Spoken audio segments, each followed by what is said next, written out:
రోటీ కపడా और మకాన్ అన్న ఇందిరాగాంధీ గారిని, పేదలకు కూడు గూడు నీడ అన్న గొప్ప వ్యక్తులను, దళితులు, గిరిజనులు, ఆదివాసీలు, మహిళలు గొప్పగా కొలుచుకునే నాయకులను కూడా విమర్శిస్తూనే ఉంటారు. ఆ విమర్శల్నే మనం దృష్టిలో పెట్టుకొని ఆ విమర్శలతో మనం బాధపడి పని చేయకుంటూ ఉంటే ఈ దేశం ముందుకు సాగదు. స్వతంత్రం వచ్చినప్పుడు ఒక మనిషి యొక్క సరాసరి జీవన ప్రమాణం, ఒక మనిషి యొక్క life span the time of freedom 32 years, 32 సంవత్సరాలే ఒక మనిషి యొక్క యావరేజ్ లైఫ్ స్పాన్ మనకు స్వతంత్రం వచ్చినప్పుడు. ఈరోజు లాస్ట్ ఇయర్ రిపోర్ట్స్ వచ్చినాయి, 73 సంవత్సరాలు ఒక మనిషి average life span. Today 73 years. 32 సంవత్సరాలు ఒక మనిషి యొక్క లైఫ్ స్పాన్ నుంచి 73 సంవత్సరాలకు మనకు పెంచడం. గోయింగ్ ఫార్వర్డ్ అది 100 ఇయర్స్ కూడా కావచ్చు. ఈ ఫౌండేషన్ వేసింది ఎవరు? ఈ ఆలోచనలనే విధానాలుగా మార్చిన వాళ్ళు ఎవరు? ఆ విధానాలు ఈరోజు సత్ఫలితాలను ఇస్తున్నాయా లేవా?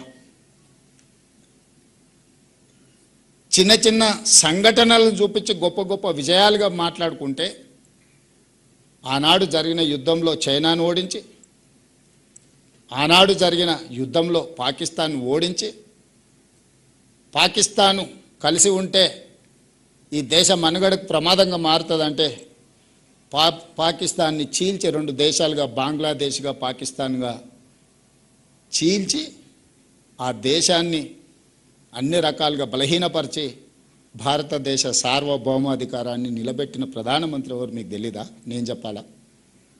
అలాంటి గొప్ప వ్యక్తులను కూడా ఈరోజు విమర్శిస్తారు. దాని గురించి మనమేం పెద్దగా ఆలోచన చేయాల్సిన పని లేదు. కాలక్రమేణా ఆహార సమస్య తీరింది, విద్యా సమస్య తీరింది. ఈరోజు మీరందరూ తండాలలో, గూడాలలో, మారుమూల పల్లెల్లో చాలామంది మీరు సింగిల్ టీచర్స్ ఉన్నారు. ప్రతి గూడెంలో సింగిల్ టీచర్, ప్రతి 2 కిలోమీటర్లకు ప్రాథమిక పాఠశాల, ప్రతి 5 కిలోమీటర్లకు ప్రాథమిక ఉన్నత పాఠశాల, ప్రతి 10 కిలోమీటర్ లోపల ఒక ఉన్నత పాఠశాల, ప్రతి మండలంలో జూనియర్ కాలేజ్, ప్రతి నియోజకవర్గంలో డిగ్రీ కాలేజ్, ప్రతి రెవెన్యూ డివిజన్లో ఇంజనీరింగ్ అండ్ మెడికల్ కాలేజ్, 10 ఆనాటి ఉమ్మడి జిల్లాలకు 10 యూనివర్సిటీలు. వీటన్నిటిని కూడా ఏ ప్రభుత్వంలో ప్రణాళికలు సిద్ధం చేసిండ్రో, ఏ ప్రభుత్వంలో డిఎస్సి నోటిఫికేషన్లు ఇచ్చిండ్రో, ఏ ప్రభుత్వంలో ఉపాధ్యాయుల నియామకాలు జరిగినాయో మీరు ఒకసారి చరిత్రను తిరిగేయండి.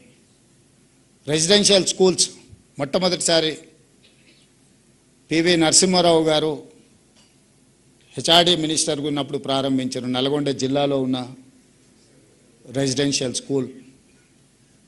అక్కడి నుంచే మొన్నటి వరకు ఉన్న మన రామకృష్ణారావు గారు చీఫ్ సెక్రటరీ గారు ఆ పాఠశాలనే చదువుకున్నాడు. ఇంతకంటే ముందు మన బుర్రా వెంకటేశం ఎడ్యుకేషన్ సెక్రటరీ ఉండే, అతను అక్కడే చదువుకున్నాడు.